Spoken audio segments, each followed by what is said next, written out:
Greetings, this is Vane and welcome back to Let's Play Planescape Torment, where we are tackling the Under Sigil. Or trying to at the very least. Alright.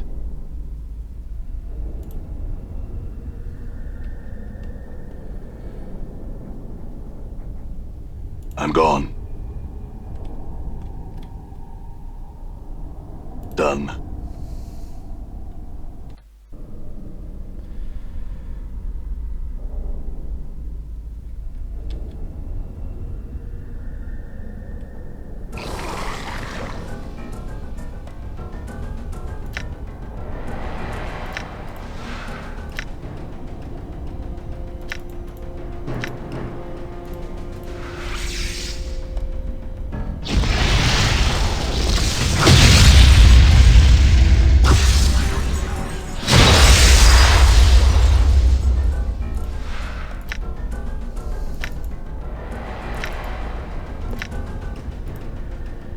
Endure. In enduring, grow strong.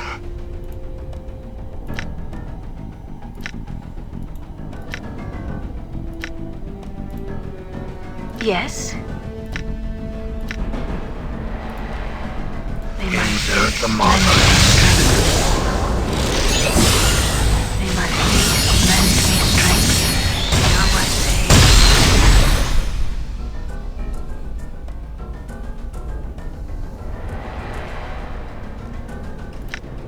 I hear your words.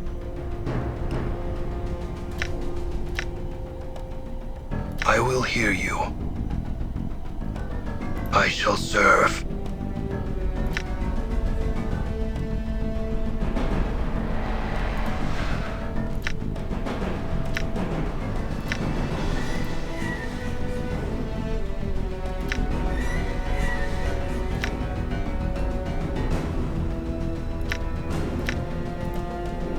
How may I help?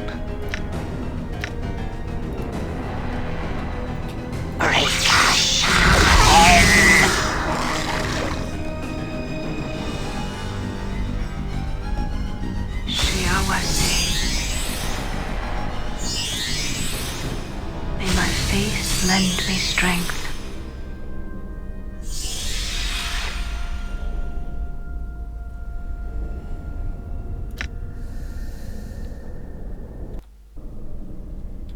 Morte, I'm curious.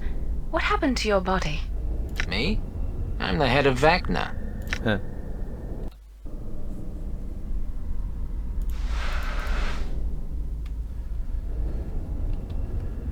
Done.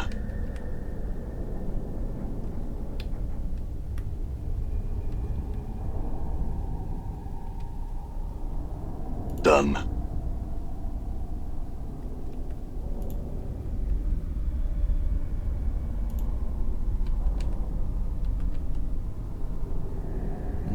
Oh, okay.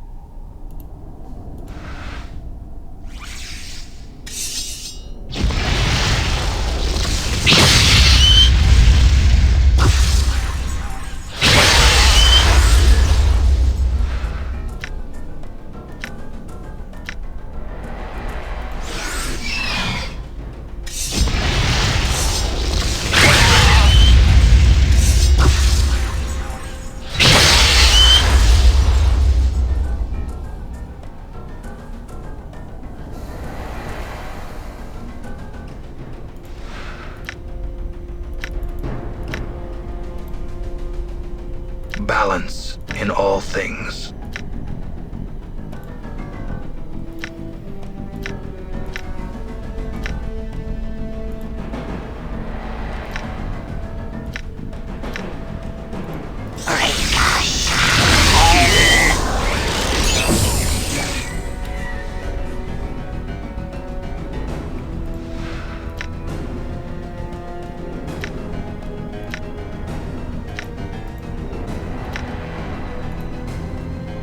Master's eye.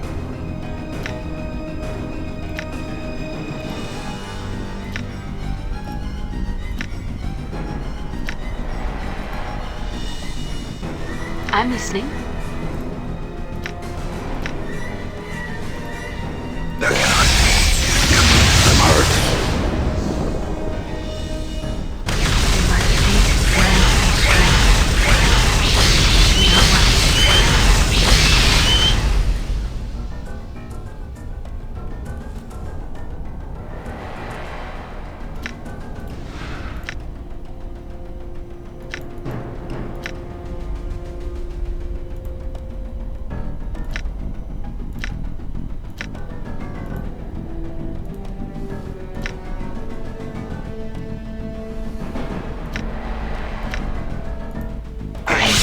Morte.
Thou cannot be disguised.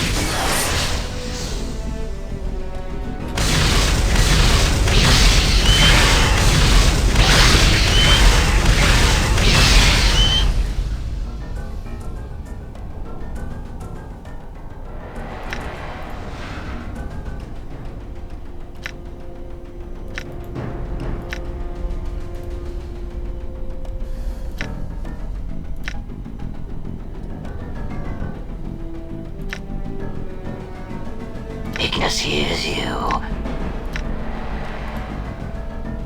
Thou cannot be disguised.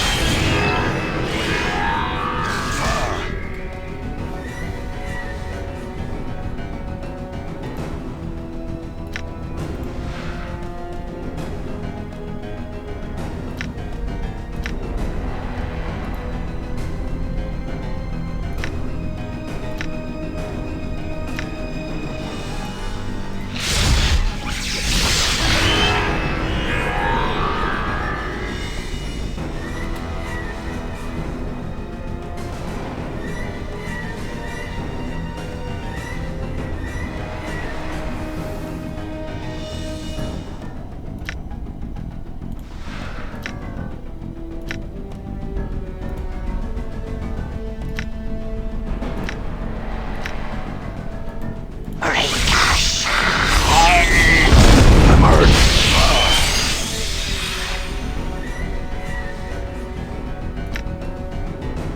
I'm here.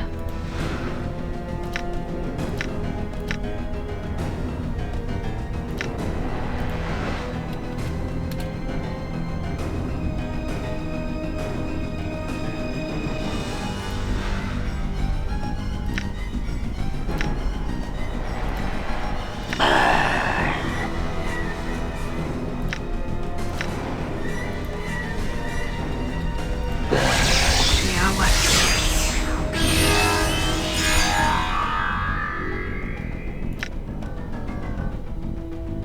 Get back over here.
What's up?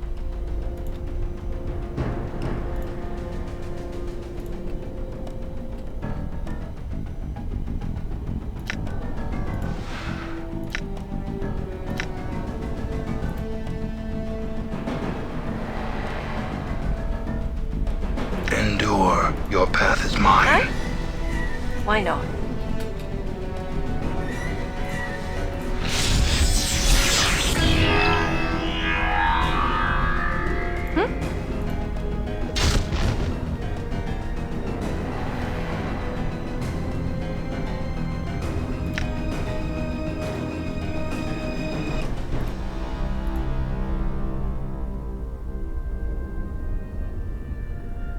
All right. All right.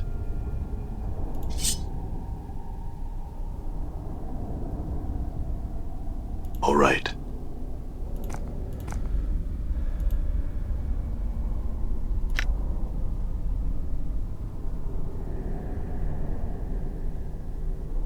I'm gone.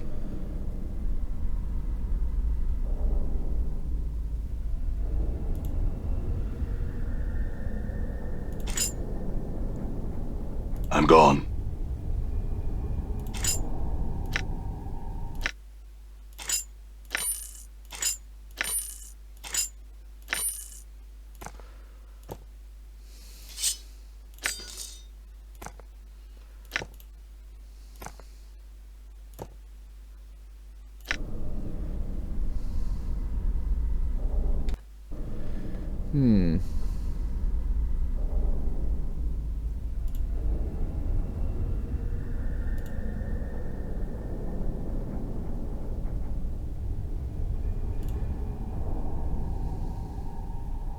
I'm gone.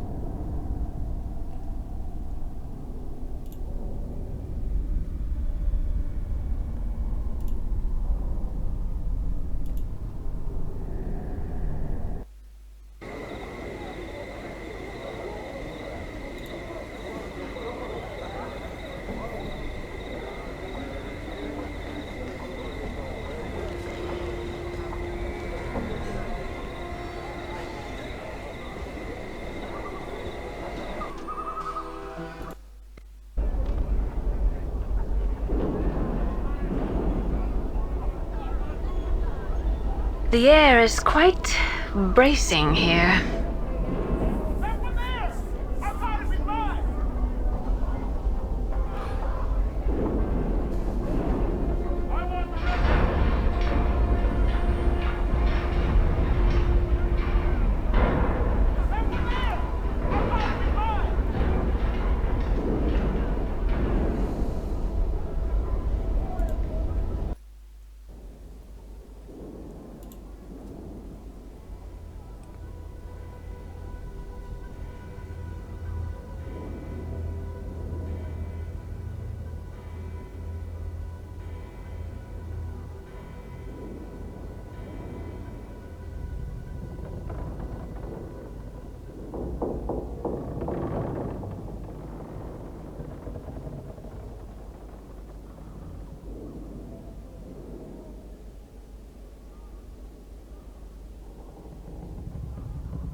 I hear your words.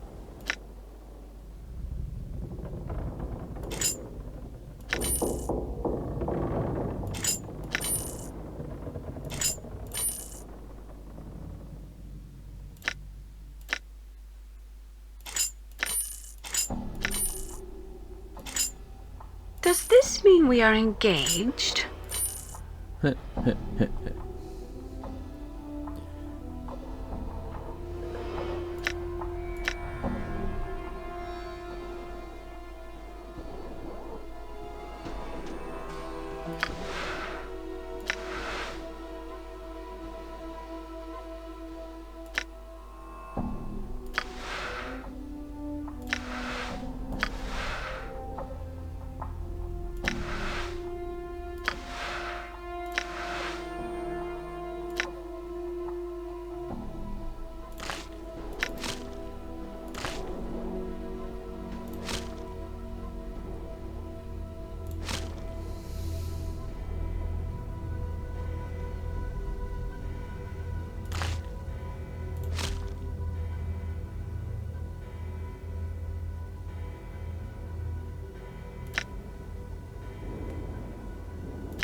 I'm gone.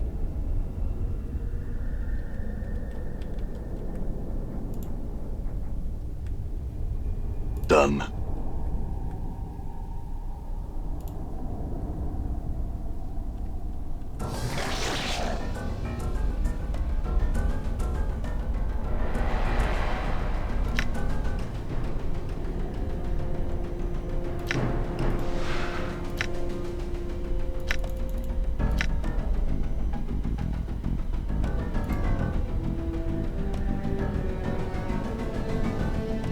I will hear you.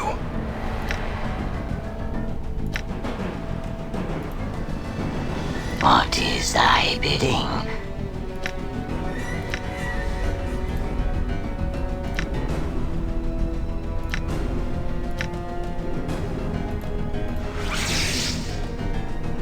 That cannot be, to sky.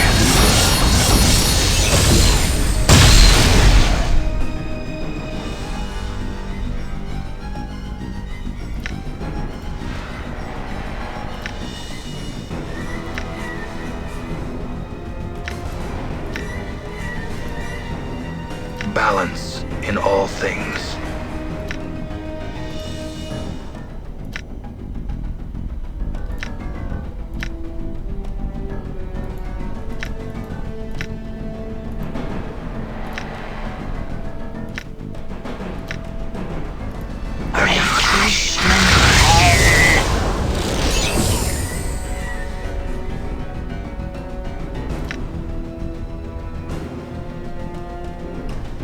All right.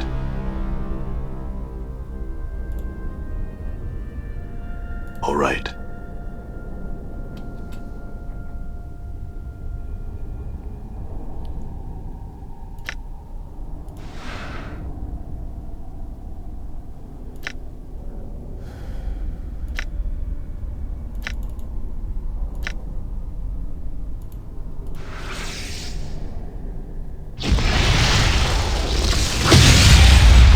trust the gift. I say we leave him behind.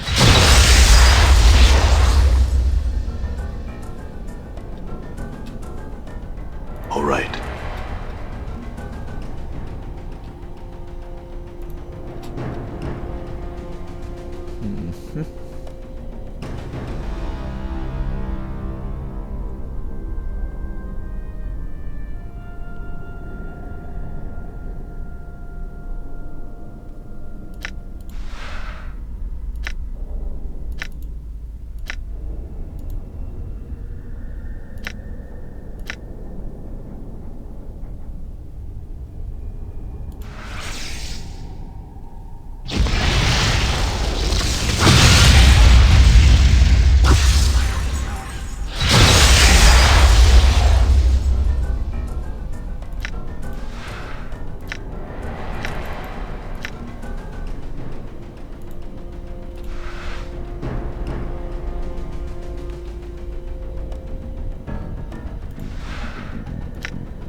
Ignis wishes to burn.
Encore! Encore! You know, I was just sitting here wondering whether you were gonna get up. And then you have to go spoil my fun. Shiawase. Shiawase. Shiawase. May my faith lend me strength.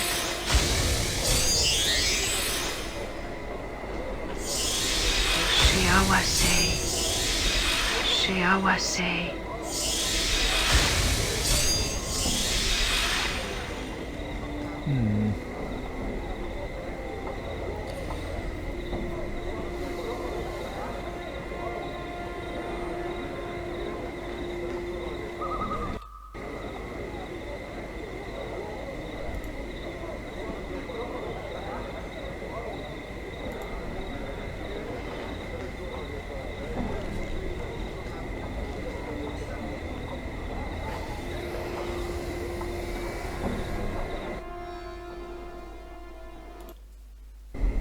Don't seem to be making much headway down there.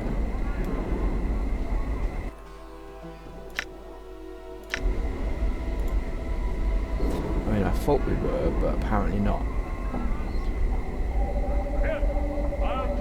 Well, there's either a lot of lava worms around there, or they are respawning.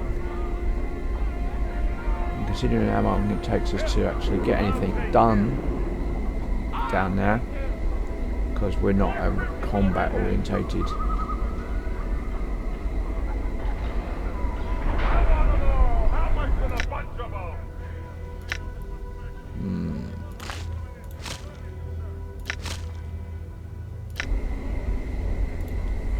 Okay.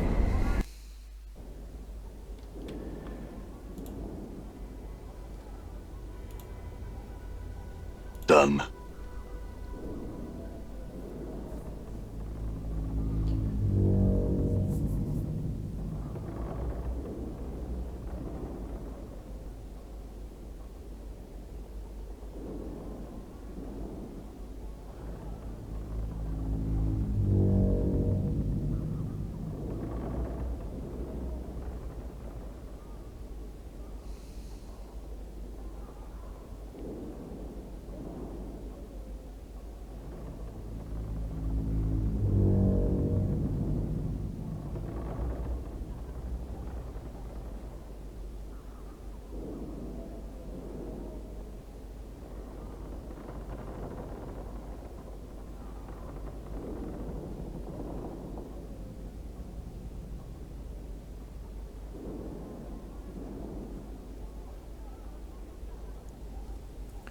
You know, it wouldn't kill you to say a few words to me, Fiendling. Or hug me. Or kiss me.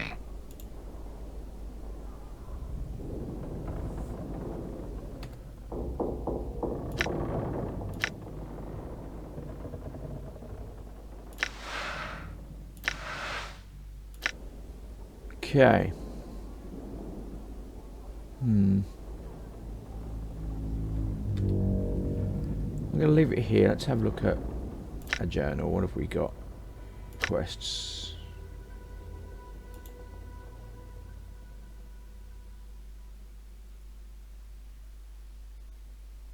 Okay, we did that, didn't we? Did that. Find a port key. Prove that Caesarus is, yeah, okay.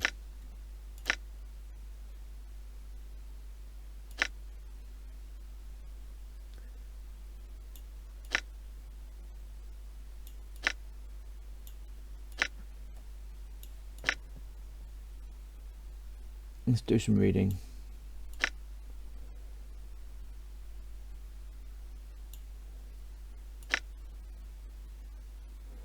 How did we get on to? I think it was 22.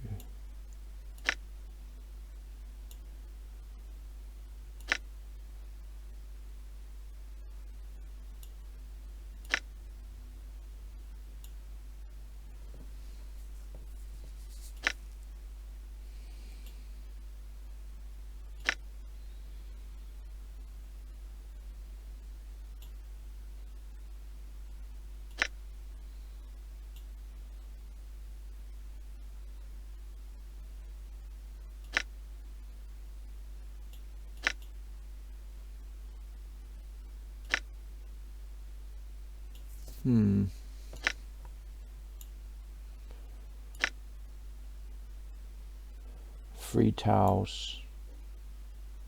Exchange for helping him shed his curse, I put all the stories he knew in my journal.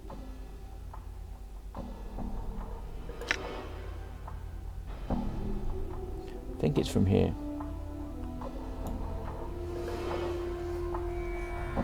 Brought back a piece of frozen Styx ice, a dark bird of Acanthus to Merriman. Upon consuming it, he lost all his memories. It's what he wanted, though I can't say I envy the fellow. I returned to Delora after finding Merriman and returned her to her the keys of her heart. Okay. I think did we do that? Not sure we read that bit. Don't need to read that.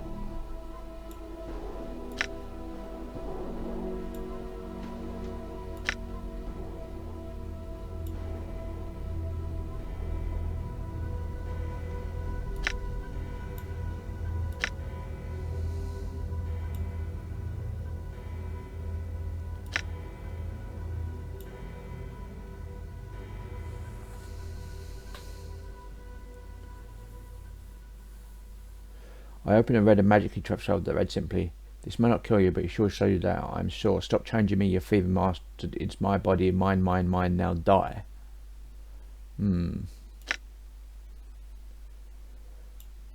Noble woman named Joby made an odd proposal of me. She wished to pay me for the privilege of murdering me. An easy way to fill my purse, I suppose, were it to all run smoothly. I allowed Jommy to stab me through the heart for a handsome sum of coin.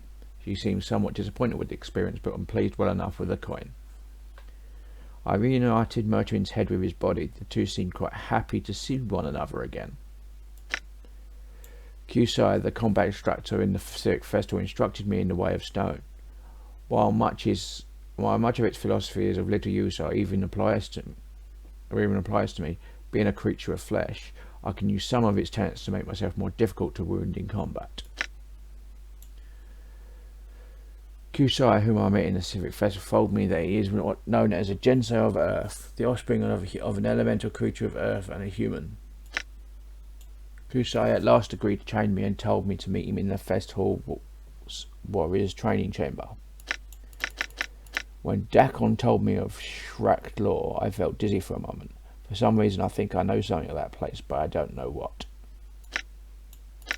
Marianne wanted me to help him lose his memories before he gave me the keys to Dolores' heart.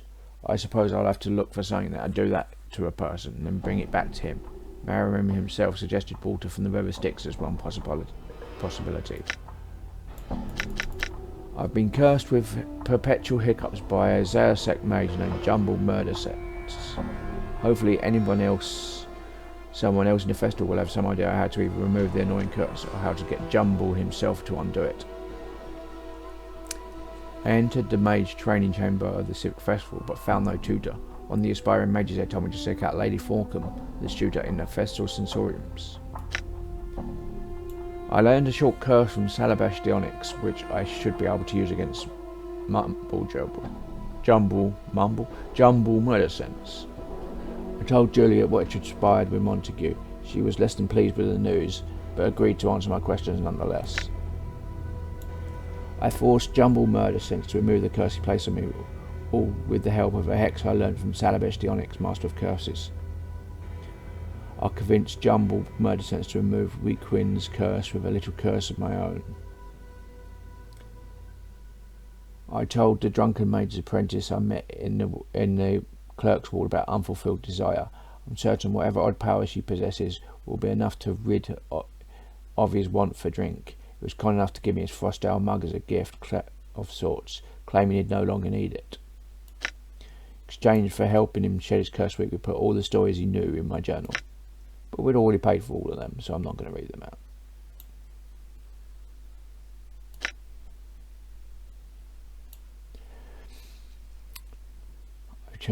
Dolores told me that Echo, the silent prostitute, could not speak because her voice had been stolen and destroyed. She said that Echo's words once wooed away the paramour of the godling Paramecia. Paramecia, in a jealous rage, tore away Echo's voice and sealed it within a crystal vial and hurled it into a Meglagmadraga's maw. Dolores told that Vega's voice forever lost to her, and that only another new voice could return to Echo, the ability to communicate once more. Some tale, but Dolores says she got it from the Paramesh's paramour himself.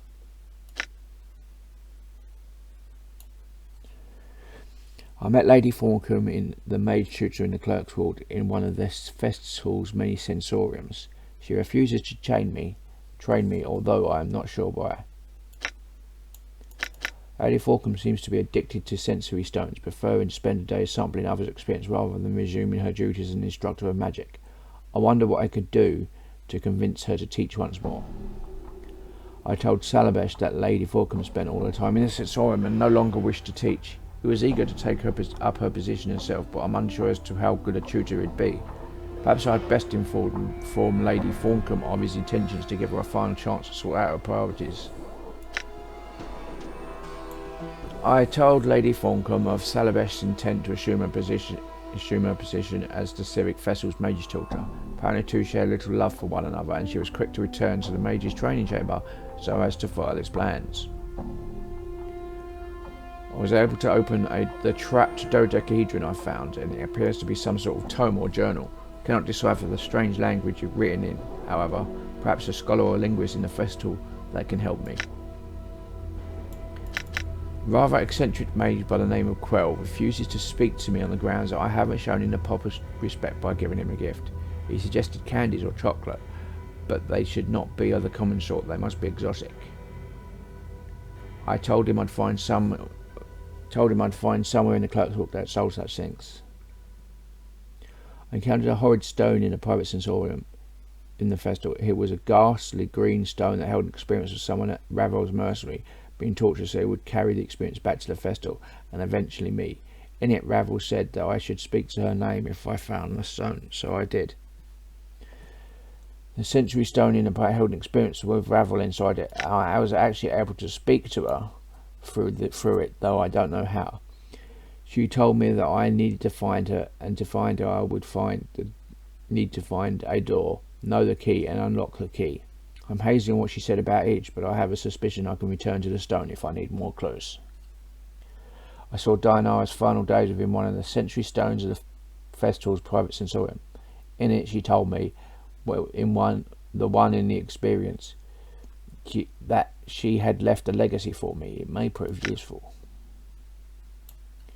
In the experience of Dianara's in the Sensory Stone in the festival, I know that when she suggested I leave a legacy, he struck a chord with my previous incarnation. He may have been motivated to leave a legacy for himself, just as a precaution. If only I could find a number for it, I might reclaim it. I met a mage by the name of Quirl in the private festivals. He sells a variety of magical chocolates, all of which are imbued with various magics that can be taken effect as soon as they are eaten. A mage named Quirl told me the key to the portal which would lead to Ravel's maid was, oddly enough, a piece of Ravel. Quirl suggested that I go to the brothel of slating intellectual lusts in search of the key to the Ravel's maze. She claimed at least one of the ladies there would most likely to have met someone who, or know something that can help me. I spoke to the linguist Vane about the strange writing on the unfolding dodecahedron I found. He said his father knew the dead language it was written in, but was strangled long ago by an unknown assailant. Father's ashes now reside in an urn within Finham's home. Perhaps there's a way to communicate with the spirit of Finham's father through the ashes, as finding another who likely understands long dead language isn't likely.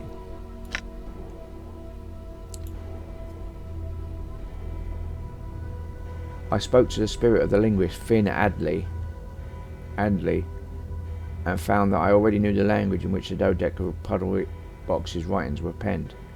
Now, at last, I'll be able to read the thing. While I spoke to the linguist Finn Adley, I recalled that I had actually murdered the man. I can only presume that was in order to prevent him from teaching the tongue of the Uyo to anyone else, thereby keeping what I had written in a dodecahedral puzzle box a secret.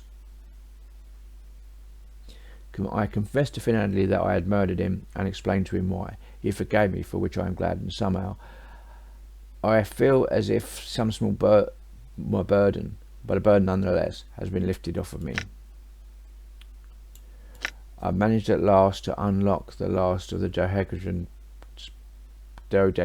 puzzle box secrets. Turns out it's a journal penned by one of my less than sane earlier incarnations. I told Ianis that I would make inquiries at the festival to see if I could get him to see his daughter's sensory stone. I don't know what I will be able to do, but I will try. I collected Diana's legacy from her father. I let Ianis read Diana's legacy. Her last words seemed to give him some comfort. I spoke to Splinter Dorman at the festival about getting Ianis permission to view his daughter's sensory stone. Splinter agreed. Now all I have to do is let Ianis know that he'll be allowed inside. I returned to Ianis and told him that the senseis agreed to allow him access to his daughter's sensory stone. I was extremely grateful. Just mentioning that I had succeeded in getting him permission to see his Dianara's sensory stone caused his depression to lift immeasurably. I confirmed that the silent prostitute's name is Echo. It appears that what Delova told me of Echo was correct. She cannot speak because her voice was stolen. I told Echo that I'd try to find something that would give her a voice again. I gave Echo a fiend's tongue, which Varishka told me would give any creature the ability to speak. However, it had less than satisfactory results. The tongue seemed to have a lot to say, and Echo was not happy about it. Now I have to find something else which will remove the effects of the fiend's tongue. Perhaps another visit to Varishka's shop is in order. I told Echo about the Diva's tears I saw in Varishka's shop, and she gave me a promissory note so that I might purchase them for her. I examined some of I was examining some Diva's tears for sale in Vriska's shop. She told me they would smooth the most savage anger, even that of Fiend's tongue. Perhaps they could help Echo. I gave Echo the Diva's tears, which soothed the Fiend's cursing and allowed her to speak normally again. Now she'll be able to answer any questions I might have for her.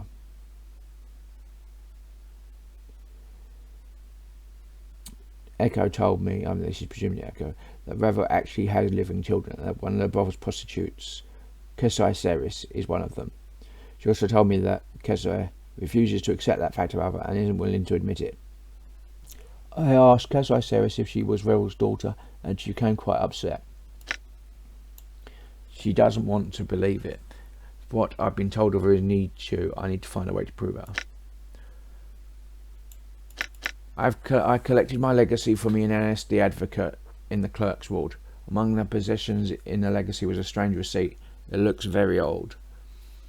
Yanis told her it was a great foundry receipt, and it means I commissioned something from the godsman. Yanis says that the receipt should allow me access to the great foundry in the lower ward. The witch woman Sarosa in the great foundry told me she calls me half man because you cannot see my spirit. She doesn't know if this means I have no soul or if I have transcended, but she will call me half man regardless. I'm on my way to becoming a godsman. I am to find a smith in the great foundry, and he'll tell me how to work the forge so I can create an item.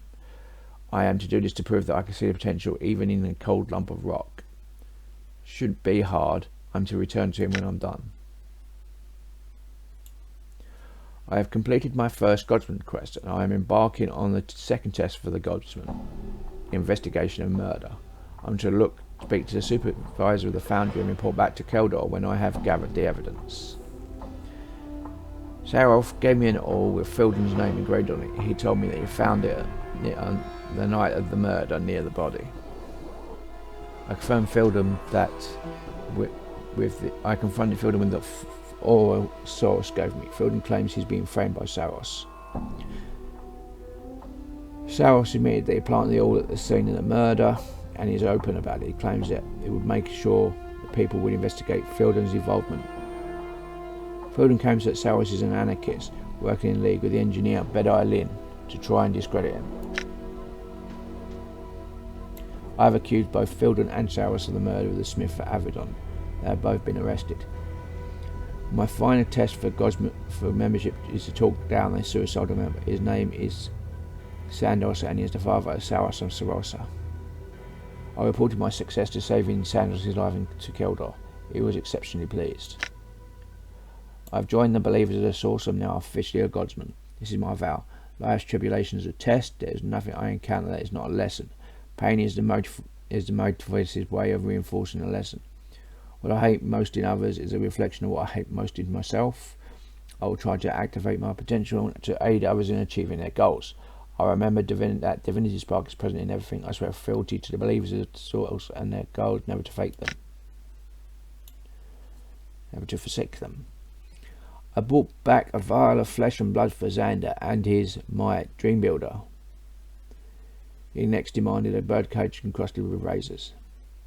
I obtained the dream cage from the golem. I'll take it back to Xander and see if he can make use of it. After fetching the razor-crusted birdcage, Xander told me to get a pillow from a coffin to mimic the sleep of the dead. I told the witch woman that I believe in the godsman, and she granted me insight. For some reason I feel wiser. I met with Hamris and told him I got the tomb plans. For once he didn't have much to say. Seems to be some sort of trouble at the warehouse. If I want a coffin pillow, I'm to have to find out what it is and take care of it. I met with Hamris and told him I got the tomb plans and a coffin pillow from the warehouse. For once he didn't have much to say. I met with Hamris and told him I was able to get a coffin pillow. For once he didn't talk my ear off. I retrieved the coffin pillow from Hamris for Xander. I wonder what errand he'll have for me next.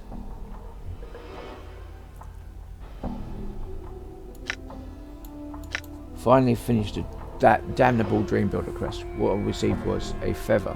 It's supposed to be a key that unlocks the door to the dreams. I hope it'll be worth the trouble.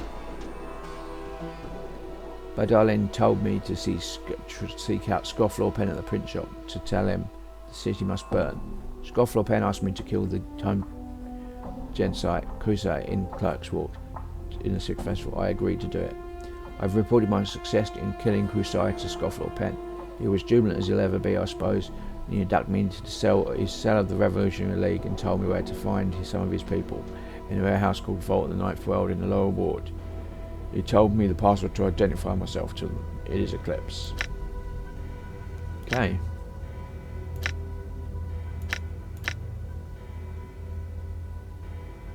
Right, what have we got? Advocate. Advocate is one who devotes him or herself to the study of sigils laws, making sense of the labyrinthine structure of legalities that held this city together. They represent a person in the court of law, draw up legacies, also called wills, and perform other tasks that marks one's citizenship in society. Coax Metal, a huge iron golem laying away in a mysterious siege tower in the middle of the sigil. Coax Metal's metal giver a knife with an urge towards destruction. It is immense in size, and its goal seems to be the creation of weaponry.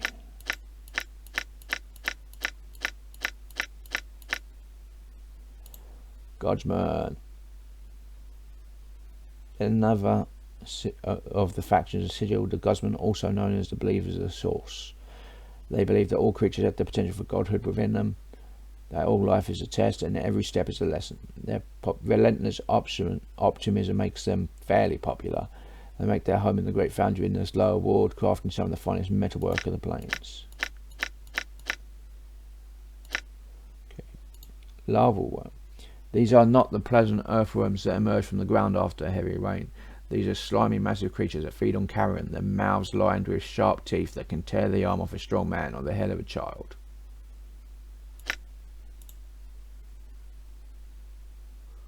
Okay.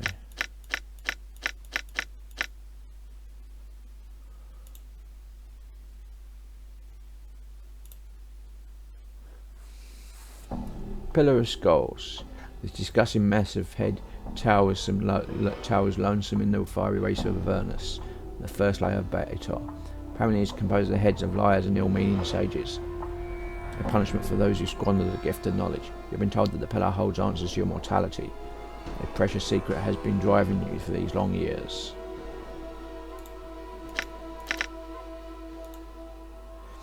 The least of the hordes of the lawful evil betas and liminals are the incarnate spirits of the truly evil. They're used as ballista fodder for the blood war and are barely intelligent. You need magic weapons or holy items to hurt them, it seems, for the gelatinous flesh seals any wounds you might inflict.